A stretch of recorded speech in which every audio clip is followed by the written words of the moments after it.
Hi all, അസ്സലാമലൈക്കും. Welcome back to Silnas kitchen.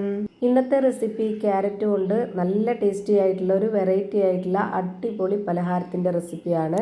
നല്ല ടേസ്റ്റാണ് ഇത് കഴിക്കാനായിട്ട്, എല്ലാവർക്കും ഇഷ്ടമാവും. വെറും രണ്ട് ക്യാരറ്റ് ഉണ്ടെങ്കിൽ വളരെ സിമ്പിളായിട്ട് പെട്ടെന്ന് തയ്യാറാക്കി എടുക്കാൻ പറ്റുന്ന നല്ലൊരു റെസിപ്പിയാണ്. ഇതിന് പ്രത്യേകിച്ച് ആകൃതിയോ ഷേപ്പോ ഒന്നും തന്നെ വേണമെന്നില്ല. നമുക്ക് ഏത് രീതിയിൽ വേണമെങ്കിലും ചെയ്തിട്ടെടുക്കാവുന്ന, കോരി ഒഴിച്ചുണ്ടാക്കുന്ന ഒരു അടിപൊളി പലഹാരമാണ്. റെസിപ്പിയിലോട്ട് കടക്കുന്നതിന് മുമ്പായി സിൽനാസ് കിച്ചൺ ചാനൽ ആദ്യമായിട്ട് കാണുന്നവരാണെങ്കിൽ പ്ലീസ് ഒന്ന് സബ്സ്ക്രൈബ് ചെയ്തേക്കണേ. ഒപ്പം തന്നെ ഈ വീഡിയോസ് നിങ്ങൾക്ക് ഇഷ്ടപ്പെടുകയാണെങ്കിൽ ഒരു ലൈക്ക് ചെയ്ത് ഷെയർ ചെയ്ത് സപ്പോർട്ട് ചെയ്യാനും മറക്കരുത്. ഇനി നമുക്ക് ഇതെങ്ങനെയാണ് തയ്യാറാക്കുന്നതെന്ന് നോക്കാം. ഈ പലഹാരം തയ്യാറാക്കാനായിട്ട് ഞാനിവിടെ 2 ക്യാരറ്റ് എടുത്ത് തൊലിയൊക്കെ കളഞ്ഞ് നല്ലപോലെ കഴുകിയെടുത്തിട്ടുണ്ട്. ഞാനിപ്പോൾ ഈ ഒരു 2 ക്യാരറ്റിനനുസരിച്ചാണ് ബാക്കിയുള്ള എല്ലാ ഇൻഗ്രീഡിയൻസിൻ്റെ അളവും ഇതിനു വേണ്ടി പറയുന്നത്.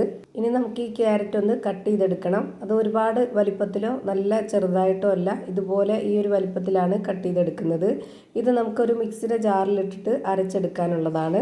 ഇപ്പം ഞാനിതാ ഈ ഒരു 2 ക്യാരറ്റും കട്ട് ചെയ്തെടുത്തിട്ടുണ്ട്. ഇനി നമുക്കിതൊരു മിക്സിയുടെ ജാറിലേക്ക് ഇട്ട് കൊടുക്കാം.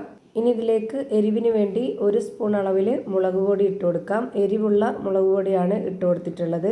ഓരോരുത്തരുടെ എരിവിനനുസരിച്ച് കൂട്ടിയും കുറച്ചൊക്കെ എടുക്കാവുന്നതാണ്. പിന്നെ ഇതിലേക്ക് ഒരു നുള്ള് പെരിഞ്ജീരകമാണ് ഇട്ട് കൊടുക്കുന്നത്. പൊടി ഉണ്ടെങ്കിൽ അത് ഇട്ട് കൊടുത്താലും മതി. ഇനി ഇതിലേക്ക് ഒരു നുള്ള് ഗരം മസാലപ്പൊടിയും ആവശ്യത്തിനുള്ള ഉപ്പും ഇട്ട് കൊടുക്കാം.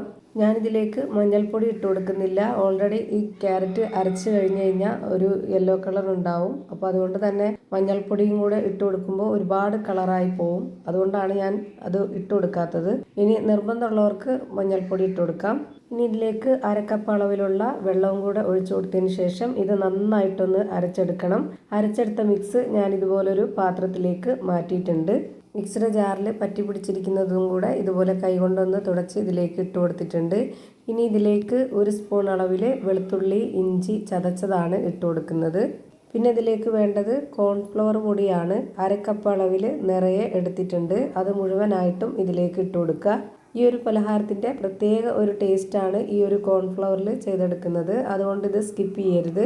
ഇനി ഇതാദ്യം തന്നെ സ്പാച്ച് വെച്ച് നന്നായിട്ടൊന്ന് യോജിപ്പിച്ചെടുക്കുക. എന്നതിന് ശേഷം നമ്മുടെ ഈ ഒരു പലഹാരം ഒന്ന് ക്രിസ്പി ആയിട്ടിരിക്കാൻ വേണ്ടിയിട്ട് ഇതിലേക്ക് ഇനി വറുത്ത അരിപ്പൊടി കൂടി ചേർത്ത് കൊടുക്കണം. ആദ്യം ഈ ഒരു കോൺഫ്ലവറുമായിട്ട് ഇത് നന്നായിട്ട് യോജിപ്പിച്ചെടുത്തതിന് ശേഷം മാത്രം അരിപ്പൊടി ഇട്ട് കൊടുക്കുക. എന്നാലാണ് നമുക്കിനി ഇതിലേക്ക് എത്രയാണ് അരിപ്പൊടി ഇട്ട് കൊടുക്കേണ്ടതെന്നുള്ളത് മനസ്സിലാവുള്ളൂ. ഇനി നമുക്കിതിലേക്ക് അരിപ്പൊടി ഇട്ട് കൊടുക്കാം. ഞാനിവിടെ 3 ടേബിൾ സ്പൂൺ അളവിലാണ് വറുത്ത അരിപ്പൊടി ഇട്ട് കൊടുക്കുന്നത്. ഇനി ഇതിലേക്ക് കുറച്ച് കറിവേപ്പിലയും മല്ലിയിലയും കട്ട് ചെയ്തതും കൂടെ ഇട്ട് കൊടുക്കാം. ഇനി ഇതെല്ലാം കൂടി നന്നായിട്ട് ഒന്നുകൂടി ഇളക്കി യോജിപ്പിച്ച് കൊടുക്കാം. ഉപ്പൊക്കെ നമ്മൾ മിക്സിയിൽ ക്യാരറ്റ് അരച്ചു കൊടുക്കുമ്പോൾ തന്നെ ഇട്ട് കൊടുത്തിട്ടുണ്ടായിരുന്നു. ഒട്ടും തന്നെ കട്ട കെട്ടാത്ത രീതിയിൽ നന്നായിട്ട് ഇളക്കി യോജിപ്പിച്ച് കൊടുക്കുക.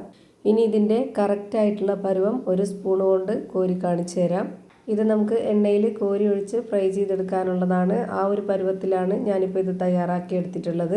നല്ല കട്ടിയുമായി പോവരുത്, എന്നാൽ നല്ല ലൂസും ആവരുത്. ഒരു മീഡിയം പരുവം. ഇതിപ്പോൾ നിങ്ങൾക്ക് കാണുമ്പോൾ തന്നെ മനസ്സിലായിട്ടുണ്ടാവും. ഇനി ഞാനിത് ഫ്രൈ ചെയ്തെടുക്കാനായിട്ട് ഒരു പാനിൽ എണ്ണ ഒഴിച്ചു കൊടുത്തിട്ടുണ്ട്. എണ്ണ നന്നായിട്ടൊന്ന് ചൂടായിട്ട് വരുമ്പോൾ ഇതിലേക്ക് കുറച്ചായിട്ട് ഒഴിച്ചു കൊടുക്കുക.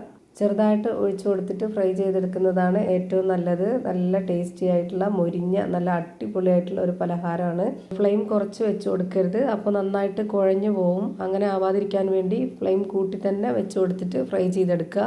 മുഴുവനായിട്ടും ഇതിലേക്ക് ഒഴിച്ചു കൊടുത്തു കഴിഞ്ഞാൽ പിന്നെ നമുക്കിതൊന്ന് ഇളക്കി ഇട്ട് കൊടുക്കണം. എന്നാലാണ് ആ ഒരു ഒറ്റയായിട്ട് കിടക്കുകയുള്ളൂ.